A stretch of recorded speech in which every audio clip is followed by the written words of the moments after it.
السلام عليكم. تويك حاليا واحد راهو في فرنسا، معناتها تويك فما شكون بعث لي ميساج يعمل لي ليه انت تكذب البارح في ريد مارسي واليوم في فرنسا. انا ما لقيت ما نكذب، معناتها ما نعمل في حياتي باش نجي نكذب عليك انت. واحد اون بوبليك تصور انت موش اني معايا جمله بعث لي ميساج كيف هكا.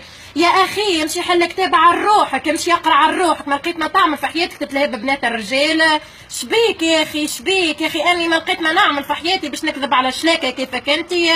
واه اني جا نقول لك اني نعيش لنا ومنا وكل شيء. انا راني نتشرف بتونس وفي بلا تونيزي واضحه، مش نستنى في سياتك يا بابا يعمل لي تعرفها كان في الصيف تونس يا بابا الغالي. اني فرنسا رخصتها كل شهر واني غاديكا في تونس. باهي اعمل كيفي باهي. vous n'avez pas le droit de me juger ou plus que ça vous regarde pas ma vie. ok je fais ce que je veux, je suis libre. ok هذايا حكايه حطها في بالك ولا حطها في بالك يا للا يا درا شكونك لمارك المقلبه. ما القادم يا اخي ما لقيتوا ما تعملوا في حياتكم لهين ببنات الرجال كيف نكايا يا اخي.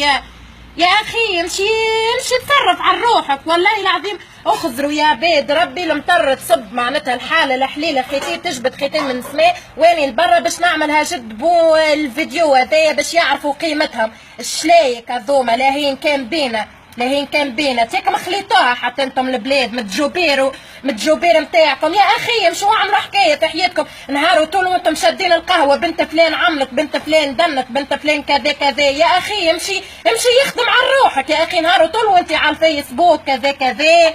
اخي على الاقل انك على الفيسبوك اني نقرا على روحي ان شاء الله يا ربي نجحني الجمعه الجايه نبدا نعدي اموري واضحه ونقرا في اكبر يونيفرسيتي في باريس والحمد لله رب العالمين. معناها اني نقرا مع شكون وشكون باش نجي نكذب على واحد جبري مسخ كيفك انت. نعمة الله عليك ان شاء الله. برا مخي بوجهك نهار طول لهين كان بالبنات نتاعنا شنو عملت شنو شباها لابسه كيك شباها عامله كيك كذاك شباها صابغه شعرها كيفاش. علاش امها وباها خلوها وانت باش تجي جهه تويكا. اسمع فولا في بال دغوا راهو مصيبنيكم معناتها طرفين فهمتني كذا كذا سي باش تعديوها علينا. احنا جا نقول لك راهو فما البنات الرجال بالضبط زاد راهو تجيك غاديك تكور بيك وجهك هيك تفرعسهولك باهي. حاشا رجال بالطبيعه شلايك واكم تشوفوا معناتها ميزانيه اللي بريفيري راكم تشوفوا معناتها المطر والحاله. خزروا والله العظيم تجبد خيتين من سماء تويكا. صحة ليكم في السخانه راكم تبحروا تو شيخين. اني هاني في الحاله حاسين والمطر والحاله. عليا مش شلايك